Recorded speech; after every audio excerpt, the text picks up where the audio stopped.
总统先生，在没有确凿的证据之前，马努特他仍旧是无辜的。恕我直言，如果您一定要强攻难民营，那么中国军队将和难民营共存亡。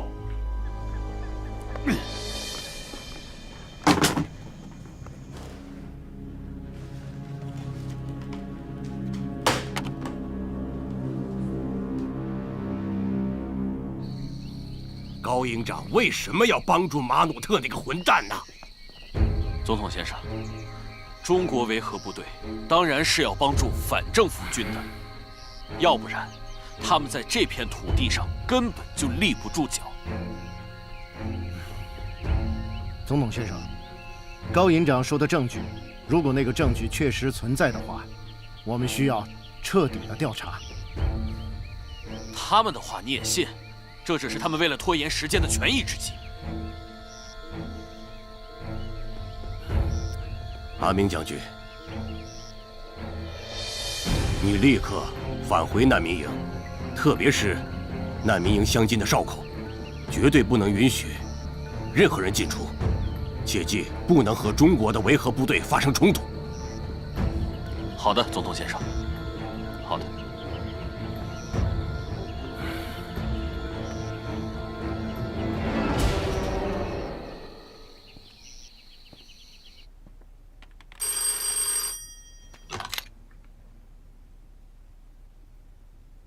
你有没有收到来自联赛团的文件？还没收到联赛团的文件。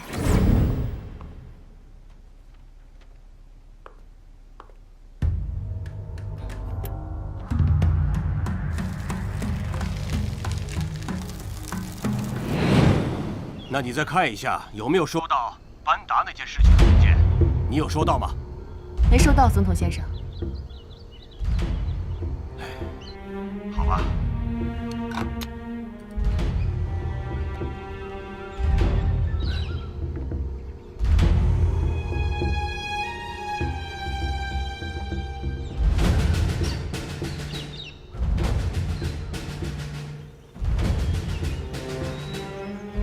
安士顿账单已销毁。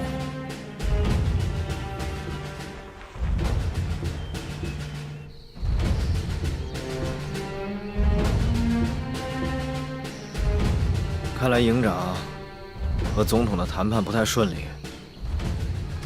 是啊，也不知道他们谈完了没有。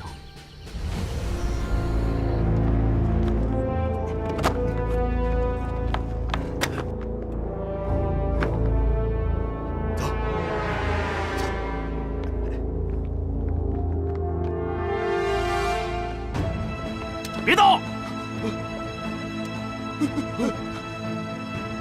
把枪放下！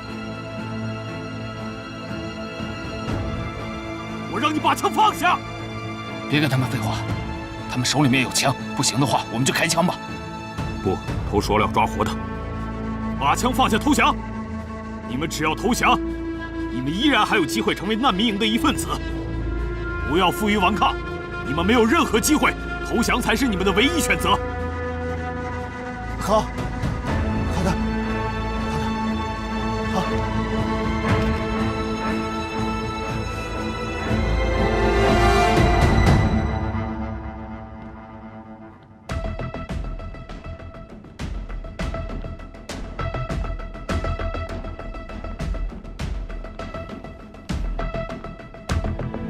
他们想逃出难民营，但是在半路上被我们拦了回来。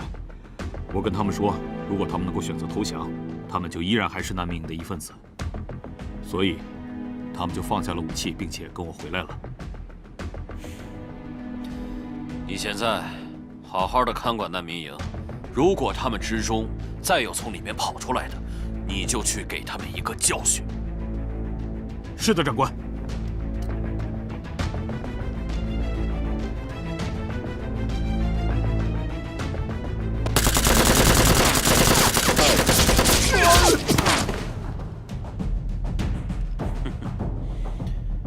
你去最高指挥官那里说，难民营里的人刚才向我们开火了。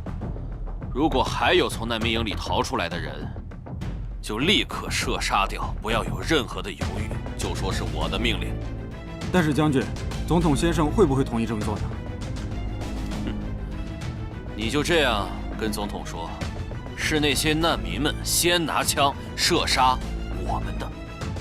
他当然不希望他的兵被持有枪的难民们杀掉了。好的，长官。你们是什么人？大家不要乱！政府军现在守在外面，出去的话，大家会很危险的。大家冷静一下，只要你们留在这里，我们维和部队一定会保护大家的安全。对，我们不能在这里等死，不能！让我们出去！让我们出去！让我们出去！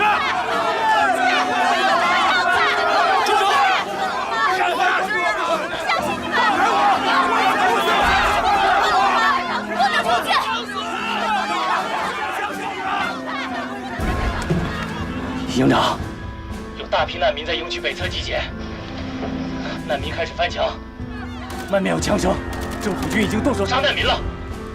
宋建臣，你给我听好了，必须控制住局面，不允许再有人翻墙出去，一个难民都不给我放出去。是。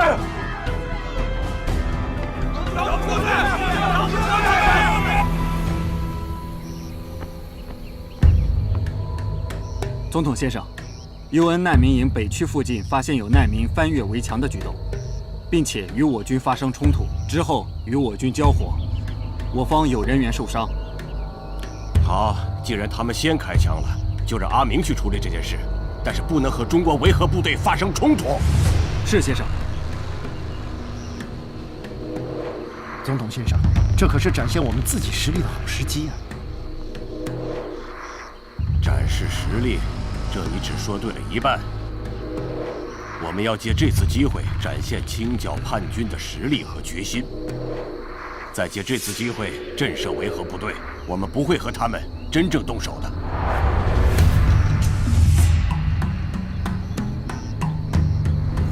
他们出去！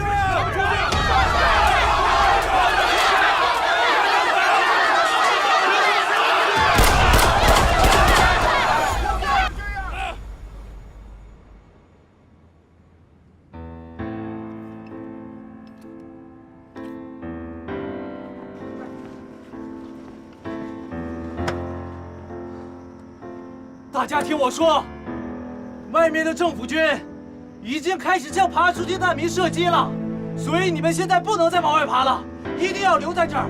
我们中和维和部队会誓死保卫你们的安全的。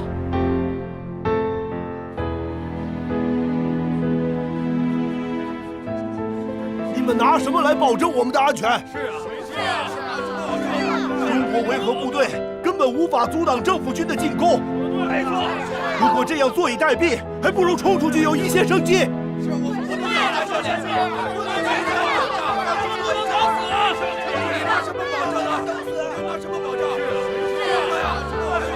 你们都听着，都别再说话了！我告诉你们，你们现在只有一种选择，那就是相信我们。我可以负责任地告诉你们，我们中国维和部队来到这个地方，就是为了要维护塞利亚的和平与稳定的。一会儿，就算是政府军冲了进来，就算是死，我们中国维和部队也会死在你们的前面。但是，如果你们再一意孤行的话，你们就会必死无疑。所以，你们现在都要留在这儿，统统退回去，相信我。好，那我们再相信他们一次。我们走，再走吧，一次。走，相信我们。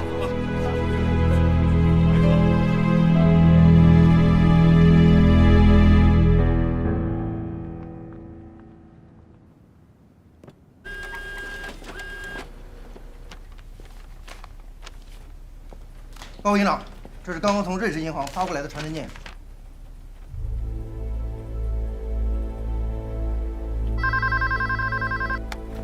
我是高波。高营长你好，我是欧阳丹妮。安士顿的真实身份已经查清楚了，他是政府军的总司令官阿明。相关资料我已经让瑞士方面传真给你了。太好了，杨女士，我已经刚刚收到了瑞士银行发过来的传真。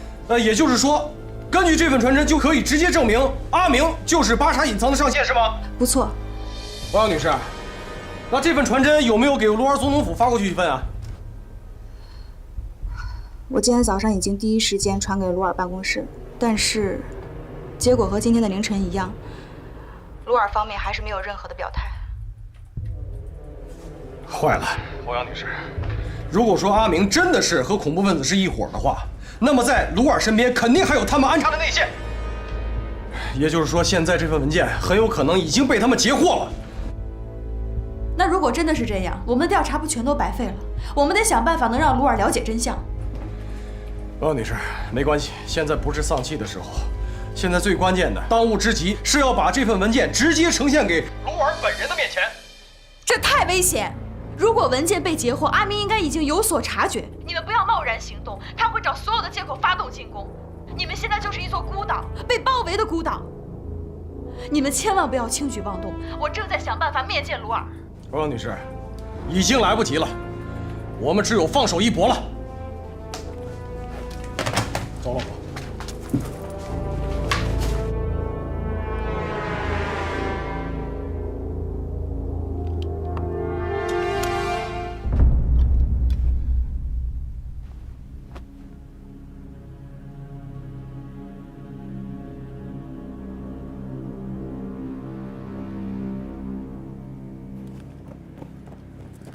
营长，教导员，什么事儿？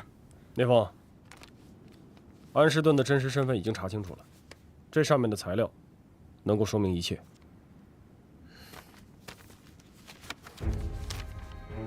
是。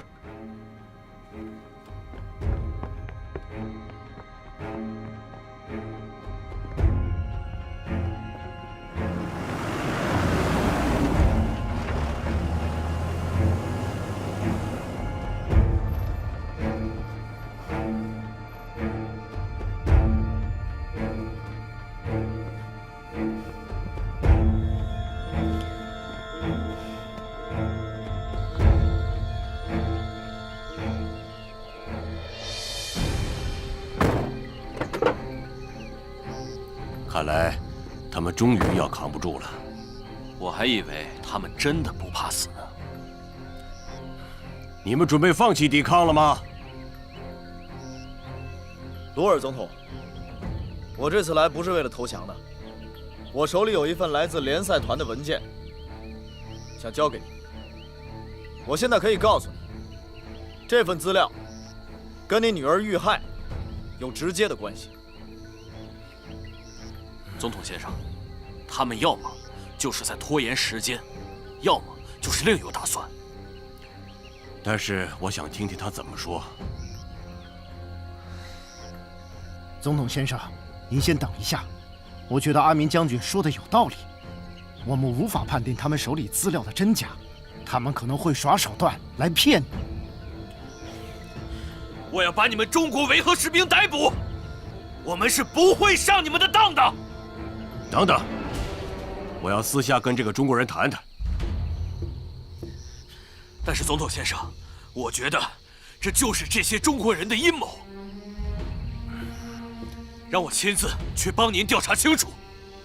我说了，我要私下跟这个中国人谈谈。在这种情况下，我相信他不敢乱来。但是总统先生，你真的想跟中国政府对着干吗？传达我的命令，把这个中国人带过来。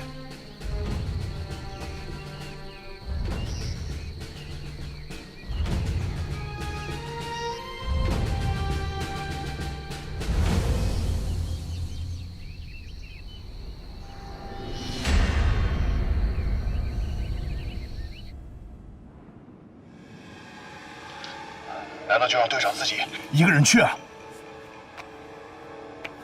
要我说的话，实在不行，我们就把队长拉回来。大家不要轻举妄动，队长现在代表的不只是维和部队，他们政府军应该不敢轻易跟我们撕破脸。聂风一定会平安回来，而且你们记住，咱们每一个人都是他的后盾，不能让队长白白送死啊！胡闹！聂风现在执行的是特殊任务，他现在可以说深系着，塞利亚的安危，还有咱们全营兄弟的命。任何一个小的闪失，都会让他送命，让计划失败。听我的，在这期间，谁都不许给我轻举妄动，好好在这给我等着消息，这是命令。兄弟们，我们一定要相信营长的判断，更要相信聂风的能力。没有把握，聂风这家伙是不会去的。营长更不会下命令。我们现在要做的，就是相信他，等待他。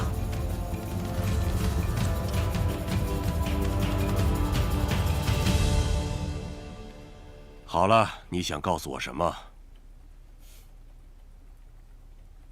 听着，如果你敢胡说八道欺骗总统，我就让你好看。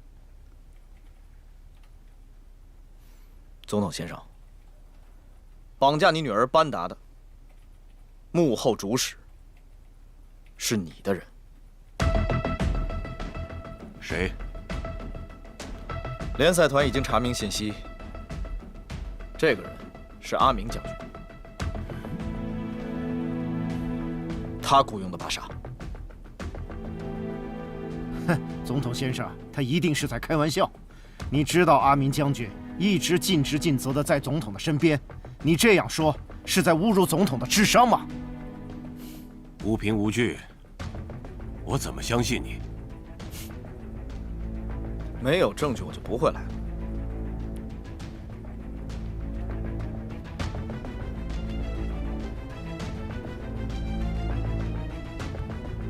这是瑞士银行的转账流水，上面有阿明用假名字转账给巴沙的所有记录，还有客户信息验证。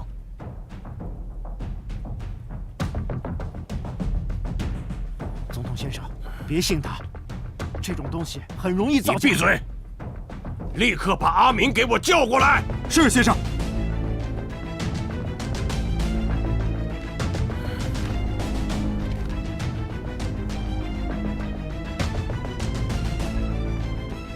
总统先生，阿明不见了。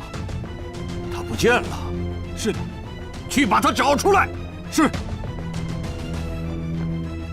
总统先生，在塞利亚的政府军和反政府军里，都安插了他的很多内奸，他们的目的就是制造混乱和争端。您和马努特的很多矛盾都是人为的。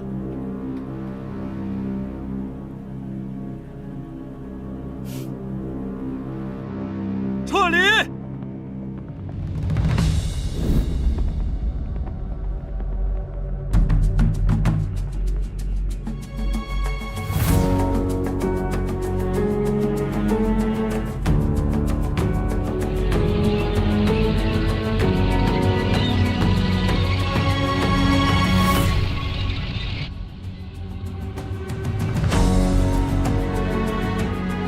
他们撤了。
刘天杰，到。通知国内，危机解除。是。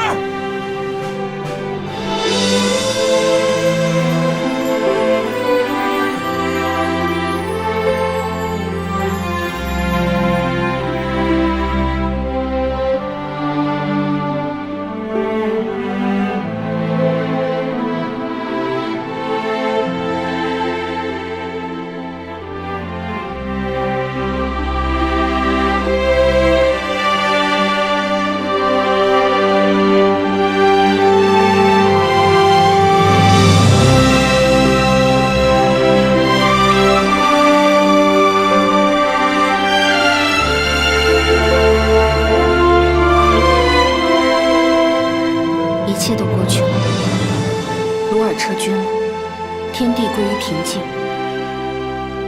晨曦中，我看到那个男人跳下吉普车，一步步向我们走来，由远及近。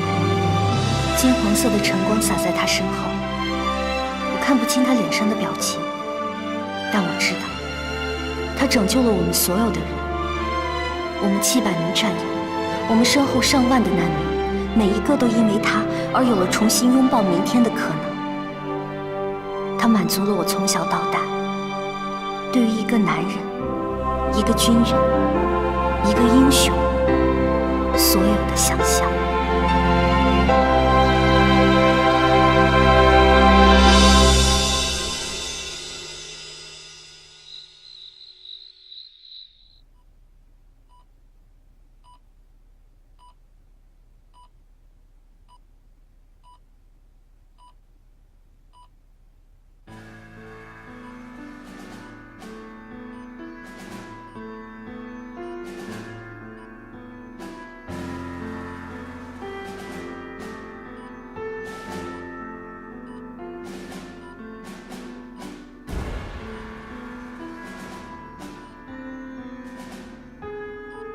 怎么样了，医生？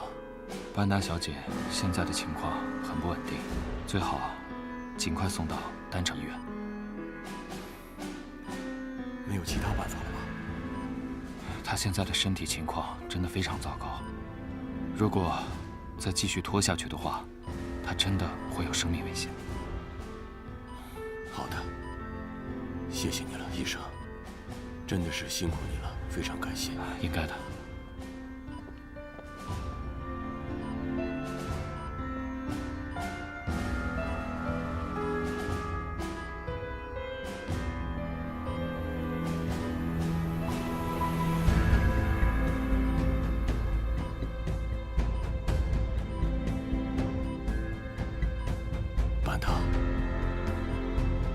一定会治好你的，你相信我。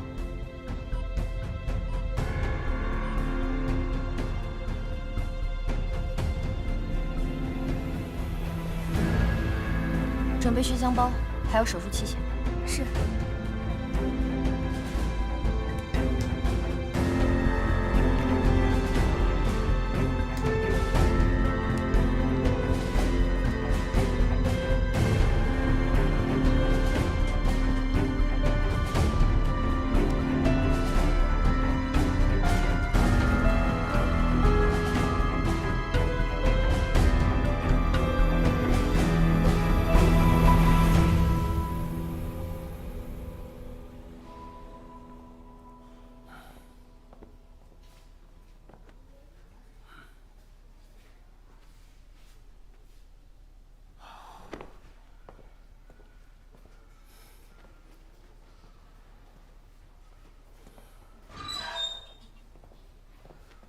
总统先生，我女儿怎么样了？幸亏抢救及时，现在情况算是稳定下来了。但如果再有一次，班达就很危险了。我知道，造成这一切都是我的责任，我没能把班达及时的送过来。感谢你救了我的女儿，今晚班达就在这里，由你们来看护。我能不能让我自己的部队来看守班达？你能尽快的帮我去问问吗？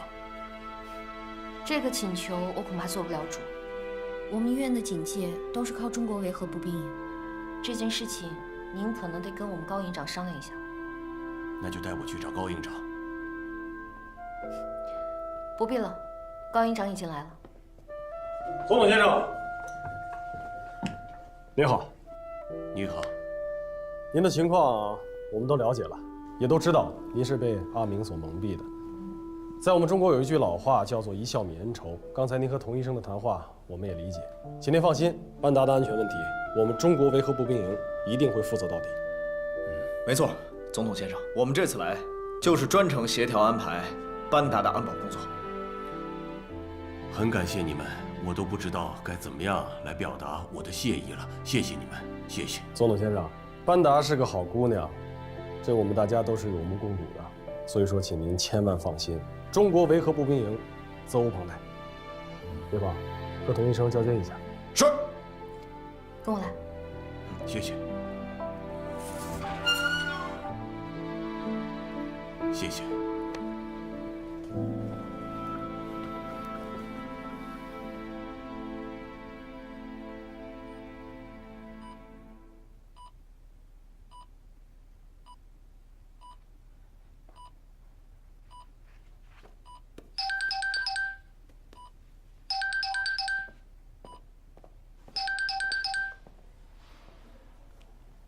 喂，妈。没事儿，我这边还有点事儿，先不说了。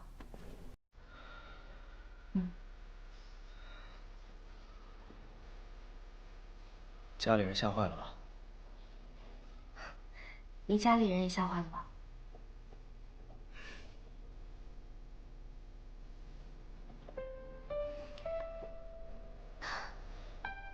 说真的，你今天的表现给我们全体步兵营树立了榜样。我告诉你个秘密吧，其实今天我特别害怕，特别是被对方强行搜身的时候，我手心里全是汗。我真不习惯这样的被动，从来就没这么紧张过。这个不像你说出来的话。我也是人呐，我也会紧张啊。要是只有我一个人，我就不怕。可今天因为有全营的战士，因为有你，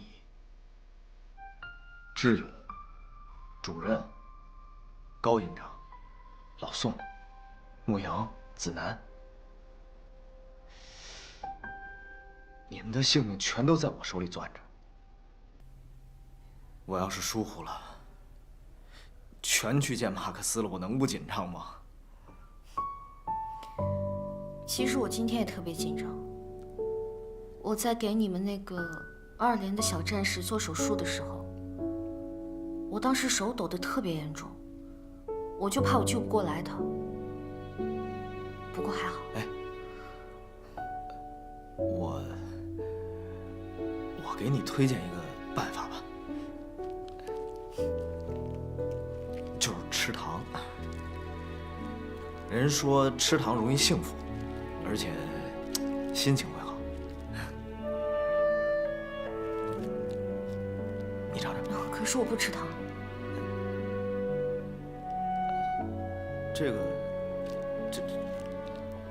这糖我自己都不舍得吃，特别好吃。咱们小时候都吃这个大虾酥，你尝尝。都拿着，我给你扒一个。你吃，都给你。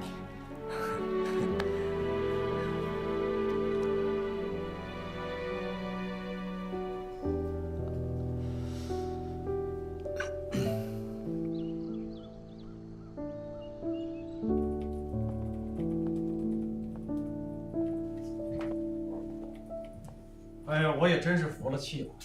你说这个鲁尔就没有一会儿消停功夫，这刚刚才撤军，现在又要清剿难民营的私人武装。不过话又说回来了，如果难民营里真的有恐怖分子的武器弹药，那其实是一个定时炸弹。如果能尽早排除的话，对大家都是好事。你说的对啊，尤其是一直出现状况的这个难民营的北部区域，你还别说，没准啊，这里边还真藏有反政府军的重要人物。所以啊，我们得尽快排查，刻不容缓。但是有个问题，如果真的查出问题来怎么办？直接拿下？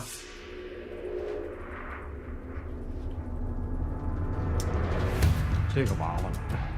按照规定，他们只要脱掉军装进入难民营，我们就得把他当做难民，是吧？不能是囚犯，而且还得去保护他们。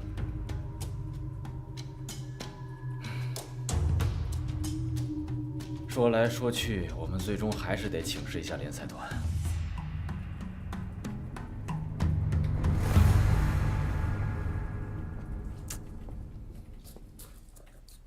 哎，老胡啊，你看啊，这次情况比较特殊。你说，咱们为什么不让聂风他们合理利用维和部队交战规则，放权给他们？特殊情况特殊对待。你说咱们连围攻难民营的事儿都挺过来了，还有什么过不去的啊？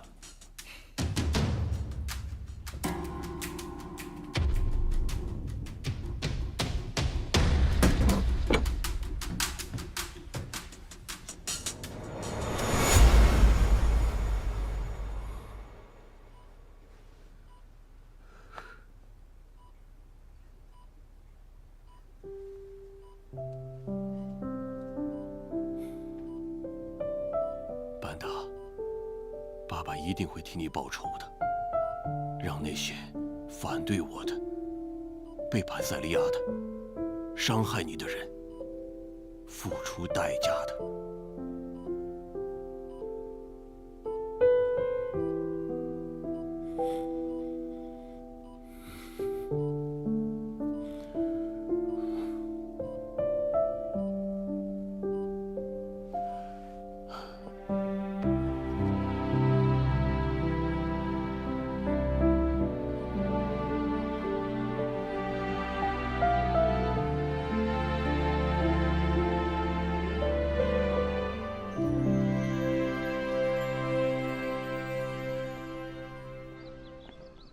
根据联赛团驻中国维和营的报道，目前双方的战争现在已经处于了平息的状态。那么，由于政府方面进行了武力的镇压，还是有一些平民百姓遭到了战争的伤害。那么，在我身后呢，你可以看到冲突之后留下了残骸。现场麦克为您报道。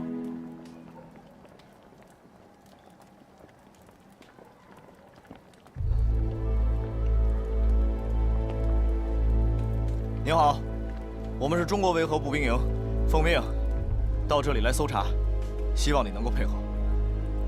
我是努维克族的部族首领，你要查什么？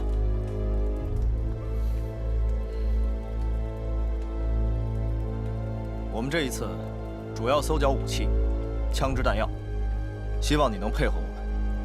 那我告诉你，我这里没有任何武器，请你马上离开。这是联赛团的最高命令，所有人都必须接受检查，希望你配合。我不允许，谁都不能搜我的房子。不许动！把你的手拿开，快点！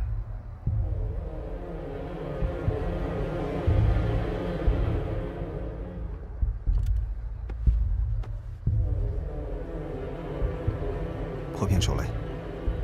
哟，玩的还挺专业。这里是我的家，我不允许你们进去。我是这里的难民，你们应该是保护我的。如果你们坚持进入，那就杀了我。好，我现在跟你说的话，希望你能听清楚。我只给你2个选择：第一，放弃抵抗；第二，把你移交联赛团警察部，让他们处理你。你考虑清楚。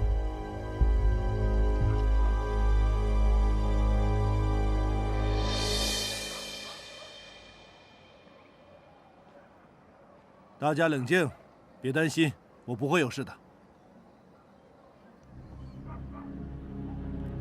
请你相信我，我们特战队不会伤害你们这里的任何一个人。但是希望你们能够配合。你们这么做和政府军到底有什么区别？老边老宋，搜查。是。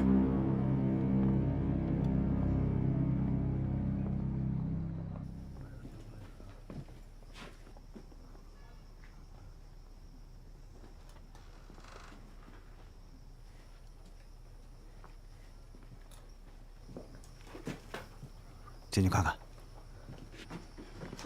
你们再靠近， OK， 放轻松。好，你要冷静，冷静。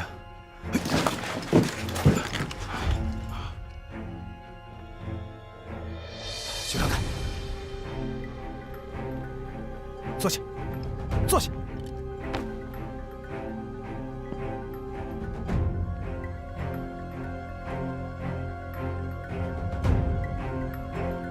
老宋，什么情况？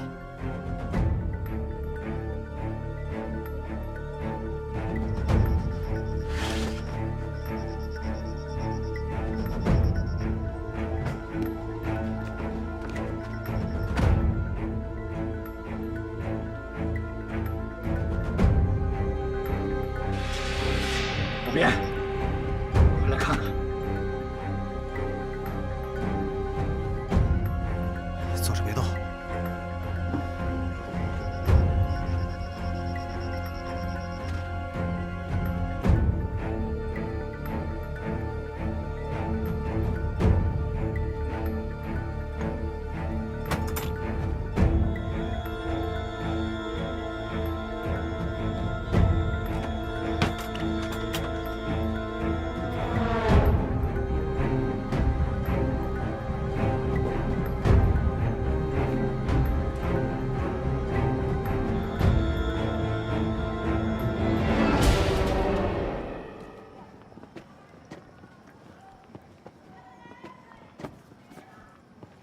他们怎么找到的？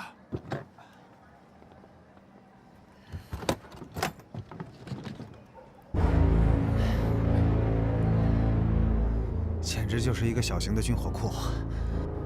除了这个，在屋里面还发现了一个可以通往难民营背面的后门。报告营长，我们搜到了一个箱子，里面将近20把枪。在他房间里，还有通往外面的后门。干得漂亮！疯小子，你给我记住了啊，这可是条大鱼啊，必须全都带回来审讯。是。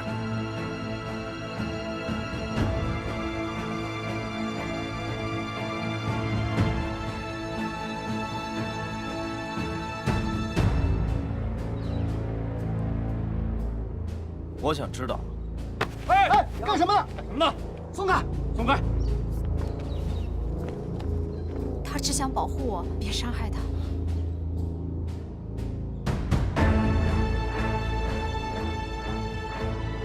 我们没想伤害你们任何人，只是想了解情况。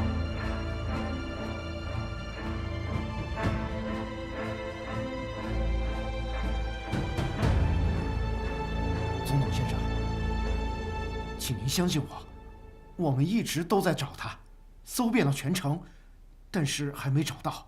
有人说他已经跑了。真是一群笨蛋呐！连个人都找不到吗？啊！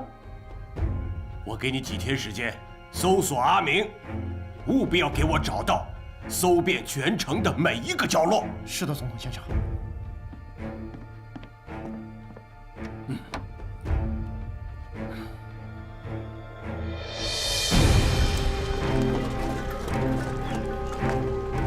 好的，知道了。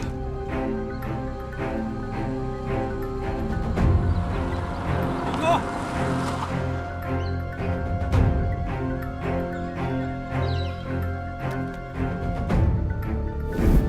不好意思，先生，请回去。撤！撤！回去！哎，让我们过去，我们没有恶意。先生，请你回去。让我们过去。我让你回去。我的家住在那边，我要回家。请你立刻回去，给我回去！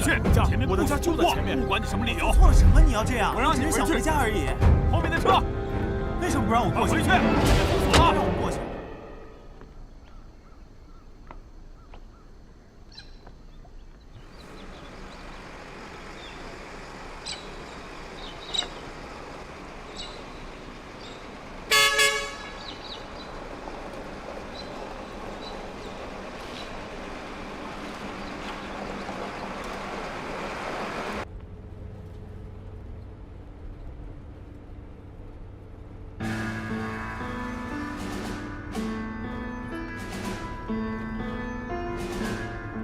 鲁尔封锁了全城，断了补给和粮食。我觉得他就是要把自己逼上绝路。现在他们真是杀红了眼了，一心想抓住马努特，又跑出来个阿明，他们现在眼里啊，只有这2个人了。也不知道会封城多久，补给和粮食一天久来，矛盾就会不断升级。老聂，你也看到了，最后苦的还是塞利亚的百姓啊。是啊，鲁尔现在的目的很明确，处理叛军是他要做的头等大事。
知道你要干嘛，但这些事不归我们管，你别乱来。不能看着他们活活被打死吧？王烈，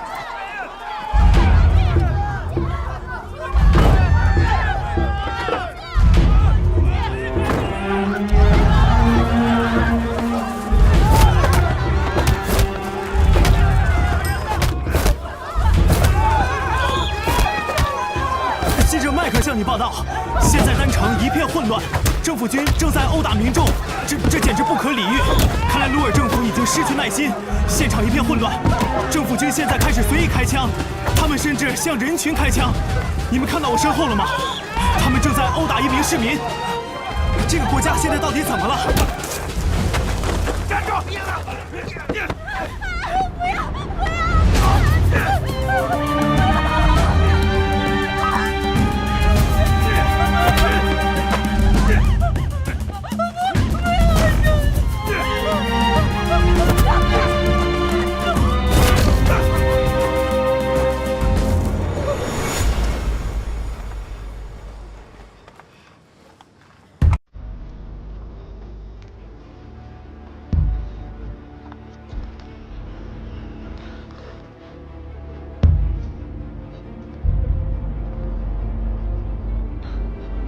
还好吗？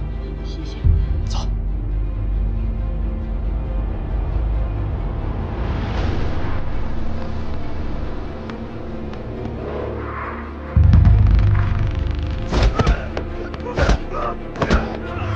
天哪！他们现在正在殴打市民，利用他们政府的权力，这太疯狂了！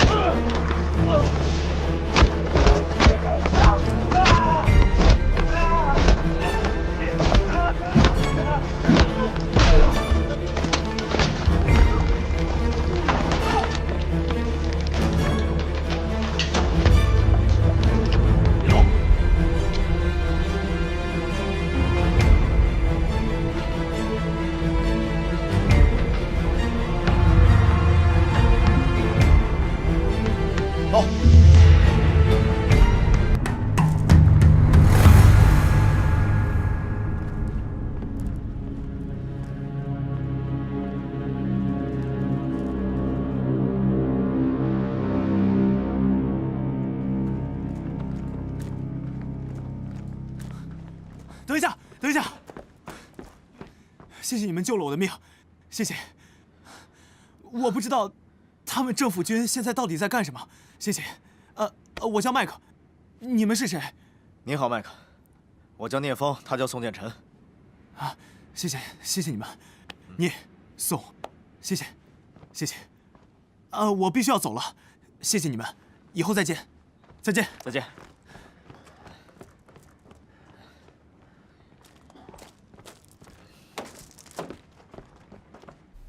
我明白你的意思，但是我的所作所为也是为了保护我塞利亚的人民，你肯定明白的。总统先生，封锁全城的确是抓到叛徒阿明的办法之一，但是同时物资也没有办法进来了。我必须要抓到阿明，为此带来的一切不便，我表示道歉。可是总统先生，单城里面还有很多我们的维和部队的战士，我们这联赛团的粮食问题怎么解决？好了，我会努力不让你们为难的，我会帮助你，我可以把我们士兵的补给分你们一半。那就不必了。总统先生，我们刚刚收到的消息，中国的维和部队袭击了我们，他们还想侮辱妇女，这怎么可能？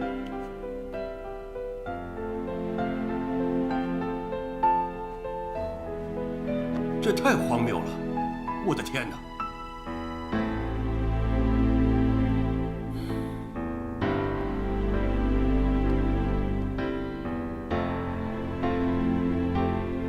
欧阳女士，我们就谈到这里吧。总统先生，我会让中国维和部队给你一个解释。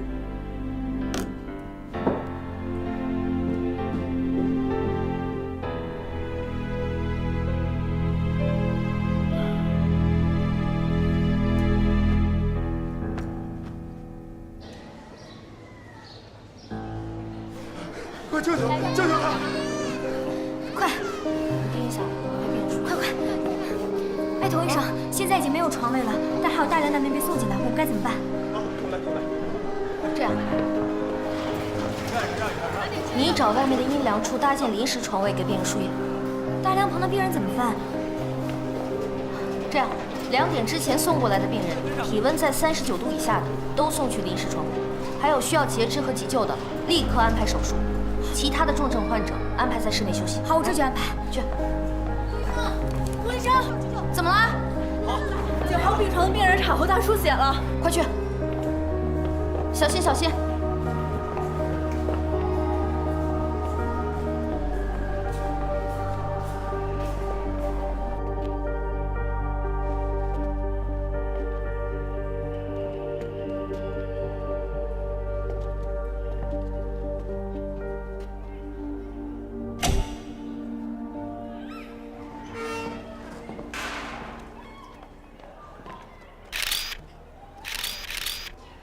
不好意思，你找哪位啊？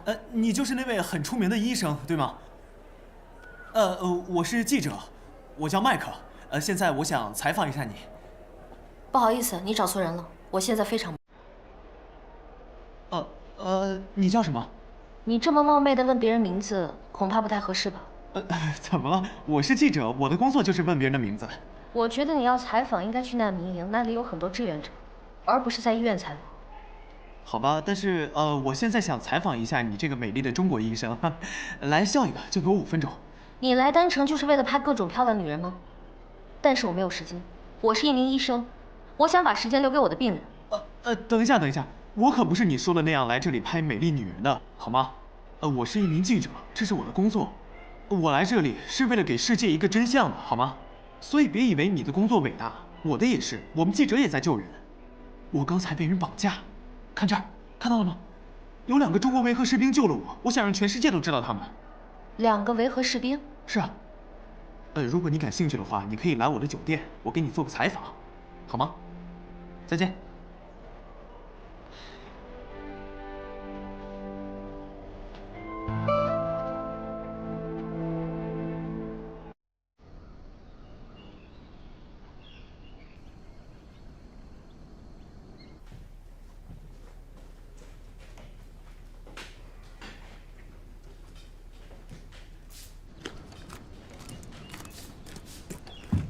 报告。进。来，医生。营长，坐。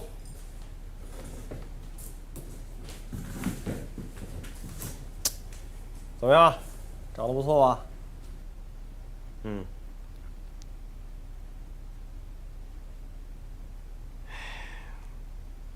你牙疼啊？不疼啊。咋了？拉个脸，啥事儿说。营长，我听炊事班说，咱们上一批的物资到现在还没给放行，而且现在又封了城。我怕咱要断粮了。断粮不会吧？咱不是还有存粮的吗？存粮最多撑1周。1周。1周啊，行，你回去跟炊事班说，我想办法啊。营长，咱得抓紧呀！1周之后兄弟们怎么办？不能饿肚子啊！我说你怎么磨磨唧唧的呢？你就踏踏实实把你特战队的差事给我干好就行了。我说了，我想办法呢。先把这周扛过去。行吧。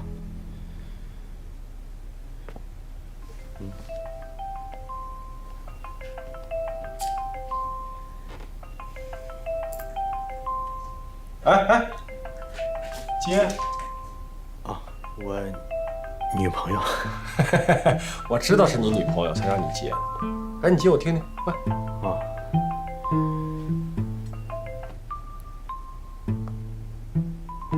喂。你怎么才接电话呀？我看新闻说单程断水断粮的，你那儿怎么样？还好吗？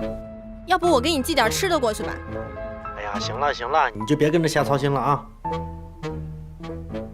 哎，你不是要跟我分手呢吗？我跟你说，匕首，你别在那儿跟我给脸不要脸。不是你，哎，哎，你好，哎，我跟你说啊，你别听这个必胜在这瞎咧咧，你就放心吧，我们这儿啊，有干净水喝，也有饭吃，绝对不会让他们受委屈的啊。倒是你再委屈委屈啊，还有5个月，5个月一到，这必胜就能和你见面了啊！赶紧把电话给我们家必胜，你谁呀？跟我这神神叨叨的跟政委似的。哎呀，行了行了行了，你少说2句吧啊！喂，哎，信号不好啊，我听不见。喂，哎呀！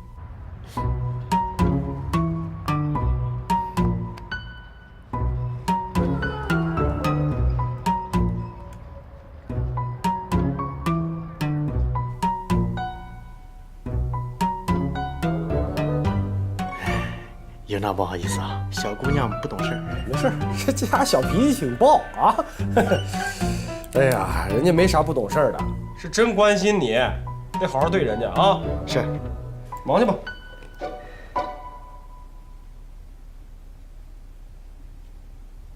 哎，营长，您跟嫂子也1年多没见了吧？哎，可不是呗。看见没有？就这么个小东西，是我和你嫂子现在唯一的念想啊。这1年又1年的。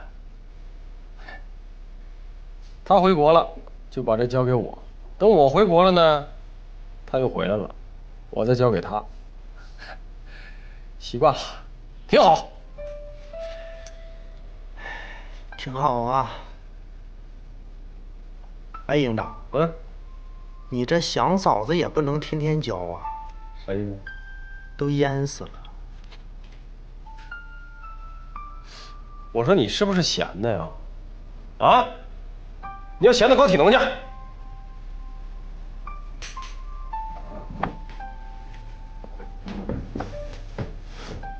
营长再见。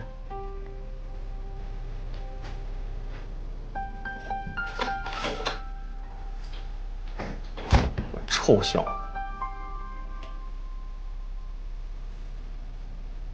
是不不能天天浇水啊！怎么了，老高？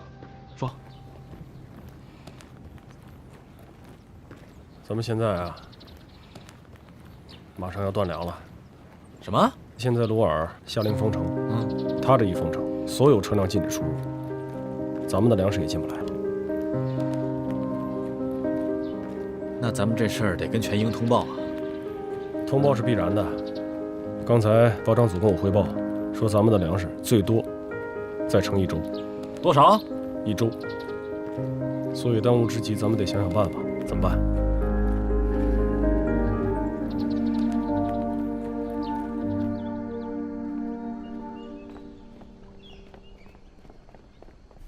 就在今天早上，我了解到，有消息称在丹城，来自中国维和步兵营的士兵聂风和宋建成侮辱我们当地的妇女。我需要你们给我一个合理的解释。胡说八道！聂伟先生，请注意您的措辞。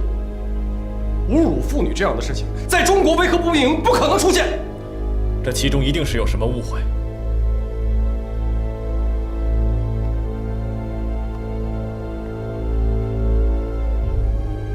在我们丹城，从来没有发生过这样的事情。如果我们了解到情况属实，我们必须严查。聂伟先生，一个视频怎么能作为此次事件的唯一证据呢？我们认为，在没有确凿的证据之前，不能做出任何结论。高营长，如果这件事情真的存在误会，那么希望中国维和步兵营能够尽快澄清真相。当然，我们联赛团也会全力配合的。欧阳女士，中国维和步兵营一定会给联赛团一个合理的解释。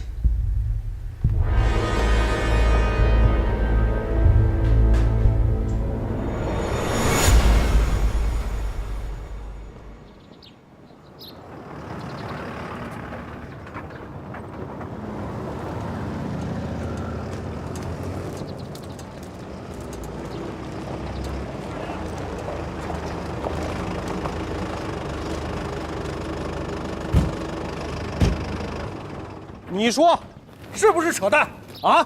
多明显的事儿啊，瞎子都看得出来。那视频一看就伪造的，倒着放的。视频一定是让人做了手脚，这是肯定的。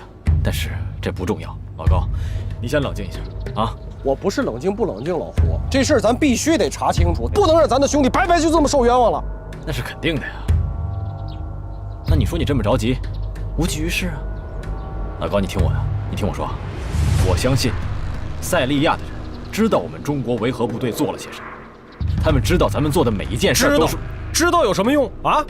这个事儿一看就是有人恶意诽谤，对不对？事儿一出来，咱们中国维和步兵营的形象在国际上的声誉马上就会受到严重影响。咱们得解决问题，你光这么着急有什么用啊？先把宋建成和聂风叫来，走，先问问怎么回事。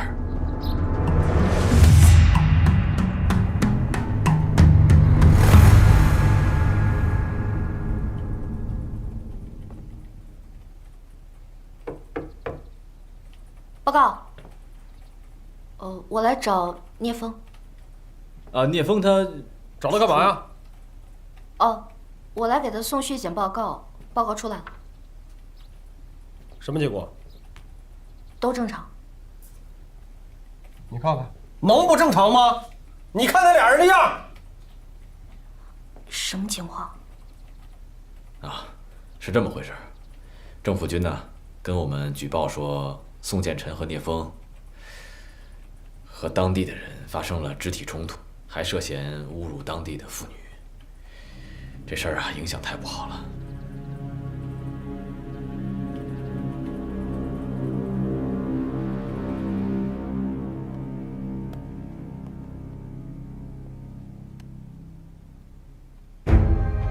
捕头先生，这次的事件一出，中国的维和部队就彻底的遭殃了。这件事情一定要确保万无一失，明白吗？怎么了？还记得那个拍视频的记者吗？他可能是个麻烦。如果是这样的话，那你就要确保没有人再能看到他。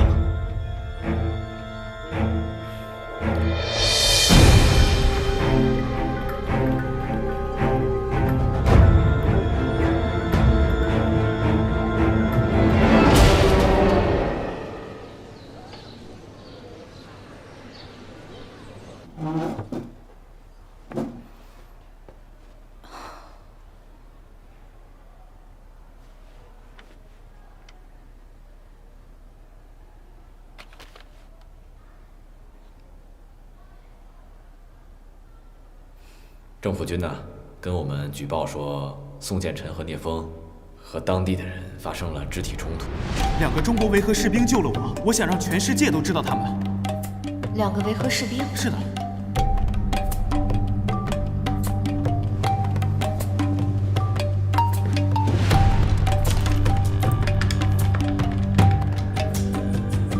哎，高营长。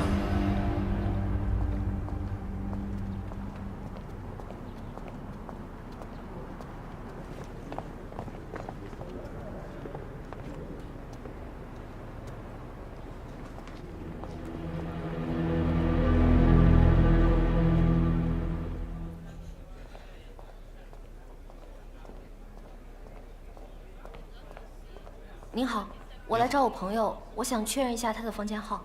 他叫什么名字 ？Mike。Mike Joseph。这儿没有叫麦克的，不好意思。您能帮我再查一下吗？我确定他就住这儿。真的，这儿没有麦克这个人，我对这里非常清楚。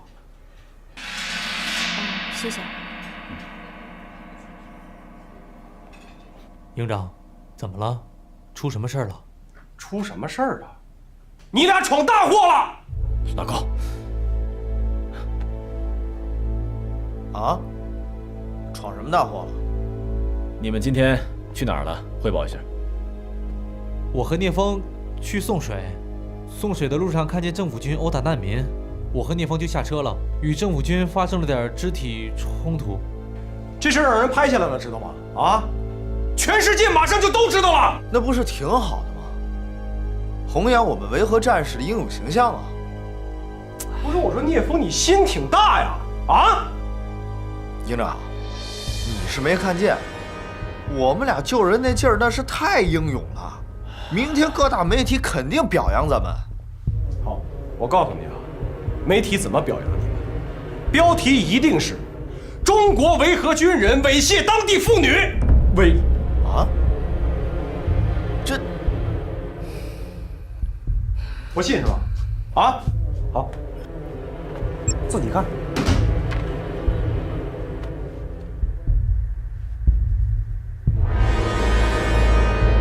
营长，这视频被剪辑过，跟今天情况完全相反。是啊，营长，这绝对是阴谋。废话，我还不知道是阴谋啊！我当然知道有人泼脏水。大家现在都稍安勿躁，我们已经联系外事部门了。这件事呢还不会被报道，但是鲁尔和联赛团方面要求我们做出解释。教导员，现在这事情有多严重啊？有多严重？要多严重有多严重，知道吗？现在舆论四起，心怀鬼胎的人就希望看见你俩现在回国上军事法庭，然后脱军装滚蛋。那么多人看着，我去找证据。哪儿找去？啊？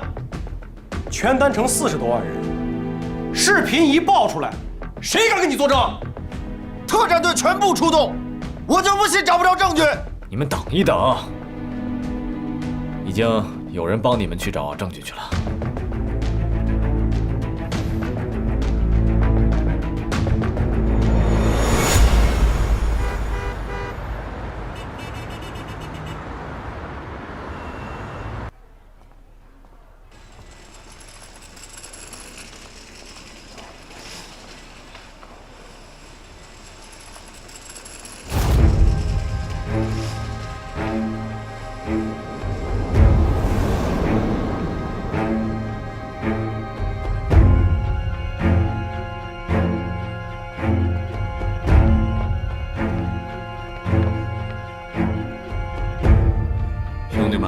刚才有人来这里找麦克。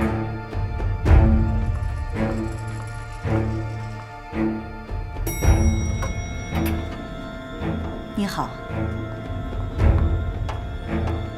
哦，谢谢啊。啊，你好。你好。几层？9楼，谢谢。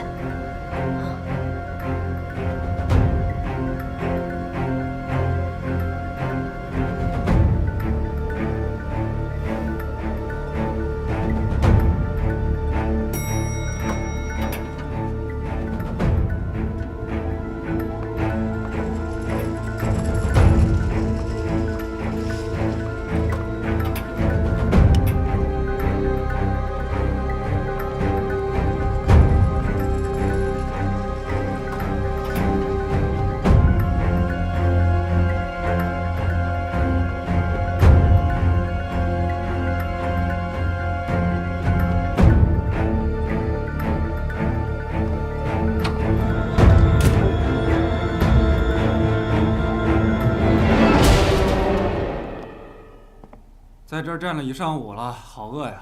我们去吃饭吧。我也饿了，但我不觉得午餐已经准备好了。哎呀，等会儿。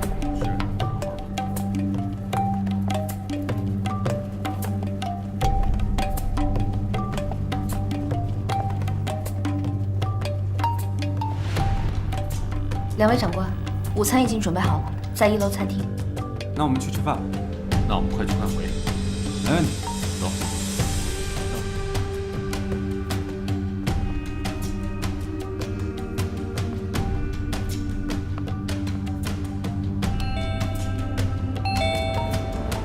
谁呀？客房服务。不需要的。我是来送餐的。送餐。等等。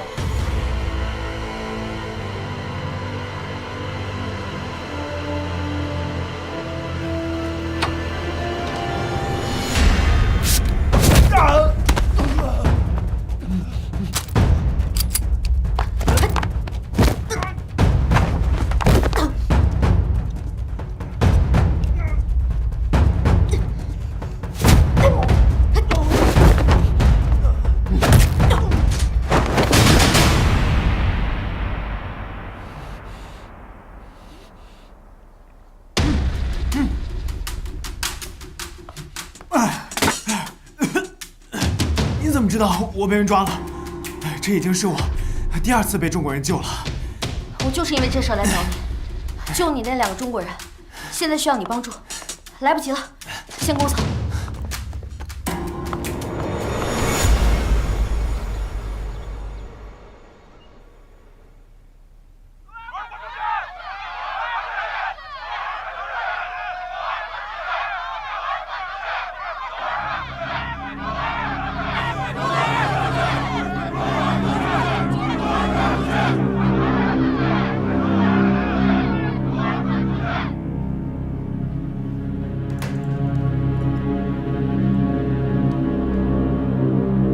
是的，立刻发放政府救急粮给难民。记住，让媒体全力报道。听明白了吗？好。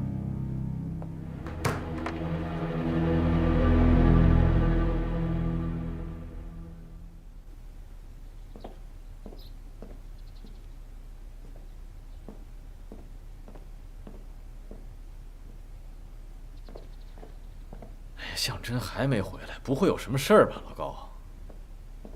应该不会，放心吧，向真办事一向稳妥。报告，呼叫导员高营长，我回来了。这位是麦克先生。我是来给你这个的，这2个士兵救了我的命。太好了，帮大忙了，谢谢。太感谢了。不客气。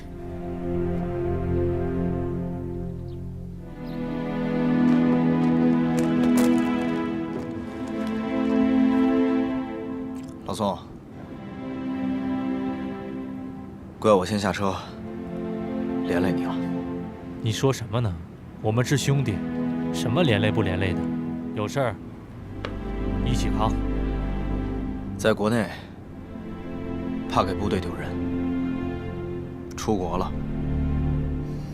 怕给祖国丢人。是啊。对了，也不知道童医生怎么样了。营长，干嘛呢？童医生什么情况？现在怎么样了？还怎么样了？心挺大呀！啊，为了救你们，脖子差点让恐怖分子给扭断了。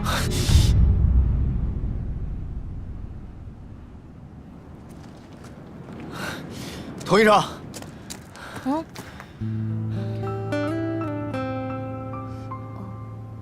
这帮混蛋，我早晚会让他们后悔的。你别冲动啊，我没事儿，至少咱们现在手上有证据了。这次的事儿，我跟老宋还得感谢你呢。要是没有你，我们俩就完蛋了。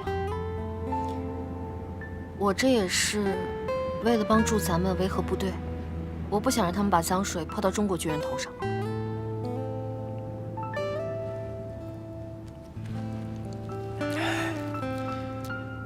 这个给你。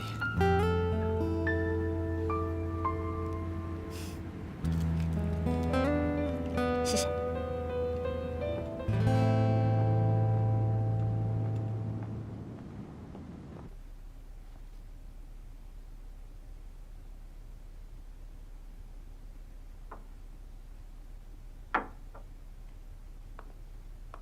欧阳女士，喝完这杯咖啡，我想你应该可以马上离开了。总统先生，我的意思已经很明白了，事情还没有查清楚之前，公开报道不合适。你没有权利告诉我该怎么做。你们的人侮辱了我国的妇女，打伤了我的士兵，而你却在这里和我说合适不合适。我是塞利亚的总统，我要保护我的人民。明天一早我还没有收到你的道歉，我就公布于众。总统先生，高营长来了。高营长，你是来道歉的吗？总统先生，恐怕要让您失望了。我这次来并不是向您道歉。那你是来干什么的？没错，之前我们有约定，我要给您和塞利亚民众一个交代。作为此次涉事的2名军人的上级，如果这个事情是真的的话，我一定会对他们进行严厉的处罚。但是很抱歉，真相并不是这样。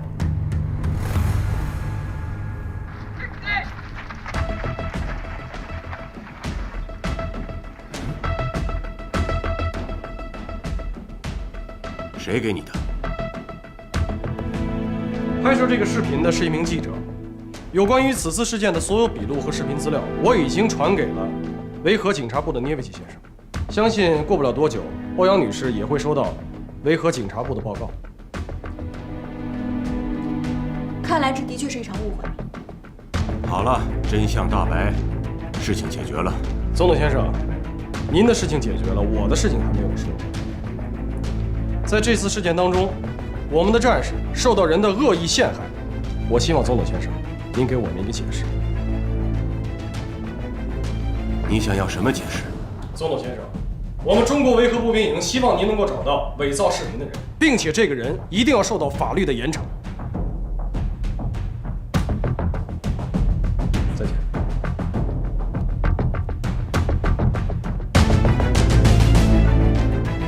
总统先生，希望您也能尽快给我们一个答复。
护士，护士，叔，你找我啊？哎，我儿子也办公室里，我想让你帮我个忙，把管苗拔了，再把这只脓也拔了，好吗？好。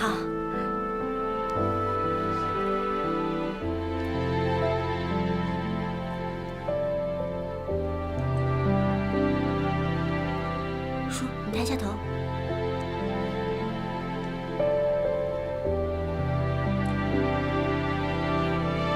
叔，我再帮你把床摇高点儿。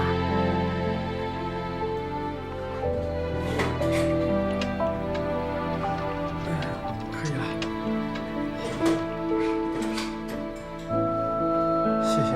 不客气。好的。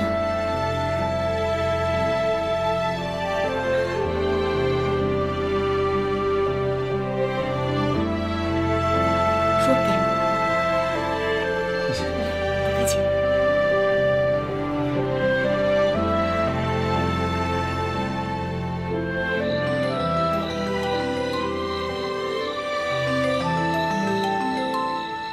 爸，您这是刚醒啊？哎，我刚睡醒，在看电视呢。看什么呢？我在看欧洲足球锦标赛呢。哎，你还好吗？我看新闻，你们那边又打起来了，你可得小心呐。没事，爸，形势没有那么严重，我这挺好的，真的挺好的，每天吃得好，喝得好，睡得好。你怎么样啊？现在？哎，我挺好，一顿2馒头。哎呀，前2天呐，我刚做完检查，有一个专家呀，特别牛，他说我呀，还有2年。爸，我看你这状态啊，2年可挡不住。爸，等着我啊，等着我回国，就给你生个大胖孙子。好。哎，我不跟你聊了，那个锦标赛马上就开始了，你自己多保重啊。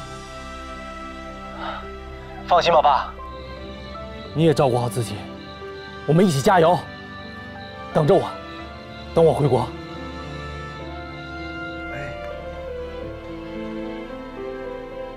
我挂了啊。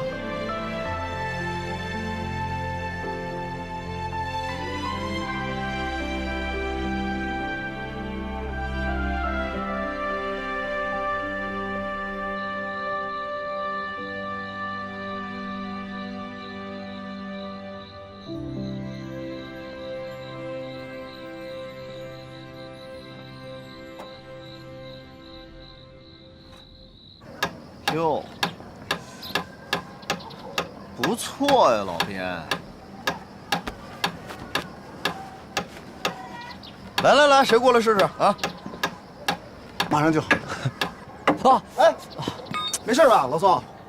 哎呦，怎么回事啊？啊，我看看怎么了？完了，流血了。哎，你赶紧去看看吧。哎，他怎么了？不知道，怎么心不在焉的呀？你去看看，我去看看。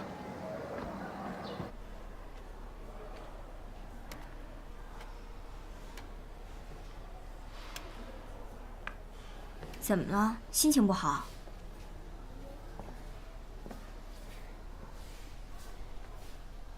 你这个伤是小伤，但是塞利亚的环境不比国内，你稍微注意点啊。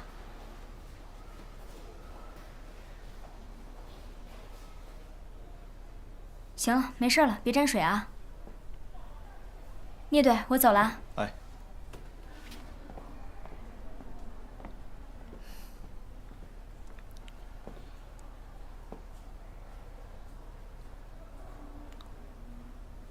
什么事儿说吧。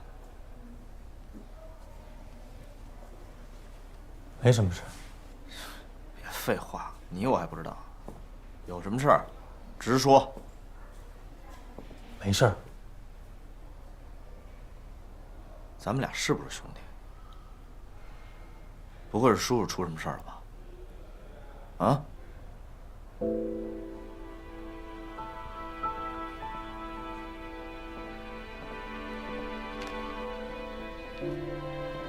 癌症已经晚期了，一直在保守治疗。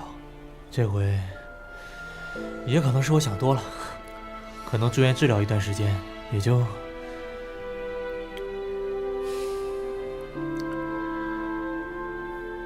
宋建成，我知道你是什么样的人。什么事儿别总憋着，有什么事儿说出来。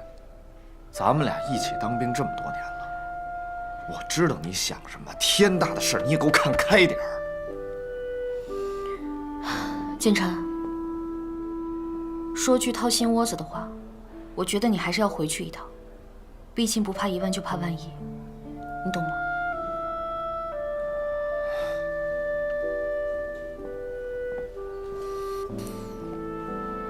老宋，童医生的话你听明白了吗？你怎么想的呀？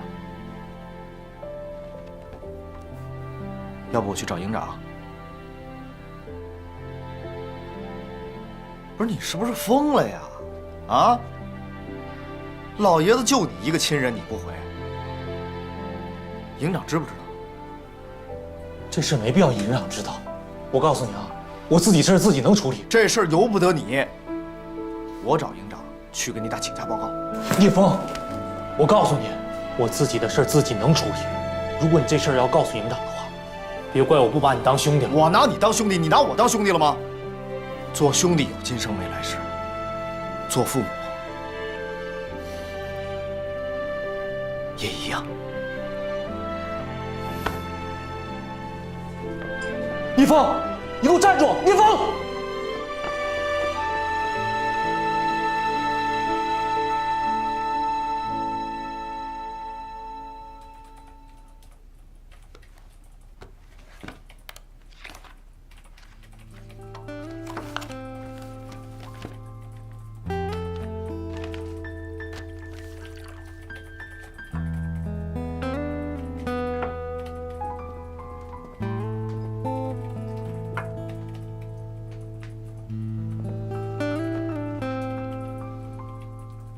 营长，教导员，你们的意思我都明白。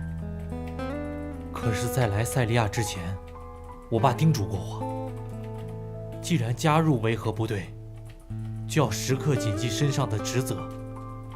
尤其在这个时候，维和任务这么紧张，我不能往他老人家脸上抹黑。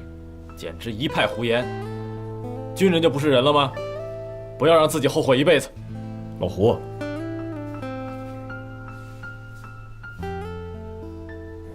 建成啊，我和你一样，都是妈走得早。我现在最后悔的就是我爸走的时候，我也不在身边。父母在家就在。我现在最害怕的就是过年的时候。我都不知道该上哪儿去过年。回吧，兄弟。